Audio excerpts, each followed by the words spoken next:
புதுச்சேரியில் பயங்கரம். பட்டப்பகலில் gym master ஒருவரை கல்லால் அடித்து கொலை செய்த 4 பேர் அதிரடியாக கைது. குடிபோதையில் ஏற்பட்ட மோதலில் ஜிம் மாஸ்டரை 4 பேர் கொண்ட கும்பல் டைல்ஸ், சிமெண்ட் கற்களால் கொடூரமாக அடித்து கொலை செய்த சம்பவம் புதுவையில் பெரும் பரபரப்பை ஏற்படுத்தியுள்ளது. புதுச்சேரி பாம்பாக்கிரபாளையம் தெப்பக்குளம் வீதியைச் சேர்ந்தவர் வீரமணி, ஓய்வு பெற்ற அரசு ஊழியர். இவரது மகன் விக்கி என்கிற மணிகண்டன் மரப்பாலம் பகுதியில் உள்ள ஜிம் பயிற்சியாளராக இருந்து வருகிறார். மேலும் ஓரிரு மாதங்களில் பிரான்ஸ் நாட்டின் குடியுரிமை பெற்ற பெண்ணை திருமணம் செய்து அந்த நாட்டிற்கு செல்வதற்கான நடவடிக்கைகளை விக்கி மேற்கொண்டிருந்ததாக கூறப்படுகிறது. இந்நிலையில் நேற்று விக்கியின் உறவினரான சாமிநாதன் என்பவர் அளவுக்கு அதிகமாக மது அருந்தி இறந்துவிட்டார். அவரது இறுதி ஊர்வலம் நேற்று மாலை நடக்க இருந்தது.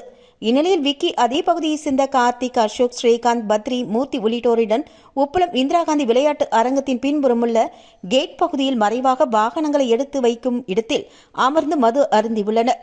அப்பொழுது கார்த்திகேயனிடம் பீர் குடிப்பது குறித்து கேட்டபொழுது அவர்களுக்குள் வாக்குவாதம் ஏற்பட்டுள்ளது.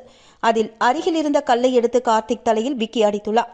இதனை கண்டு ஆத்திரமடைந்த அசோக் உள்ளிட்ட மூவரும் சேர்ந்து அருகில் நிறுத்தப்பட்டிருந்த வாகனத்தின் சக்கரத்தில் முட்டு கொடுத்து வைக்கப்பட்டிருந்த கல்லை எடுத்து விக்கியின் பின்புற தலையில் பலமாக தாக்கினார்.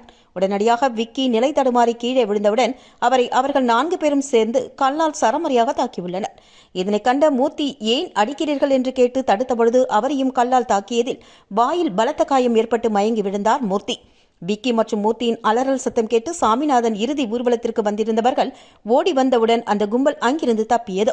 இதனை அடுத்து Othiyanchalai inspector Senthilkumar, sub inspector Prabhu உள்ளிட்ட போலீசார் சம்பவ இடத்திற்கு விரைந்து சென்று அங்கு ரத்த வெள்ளத்தில் கிடந்த இருவரையும் மீட்டு புதுச்சேரி அரசு பொது மருத்துவமனைக்கு கொண்டு சென்றனர். அங்கு அவர்களை பரிசோதித்த மருத்துவர்கள் விக்கி இறந்துவிட்டதாக தெரிவித்தனர்.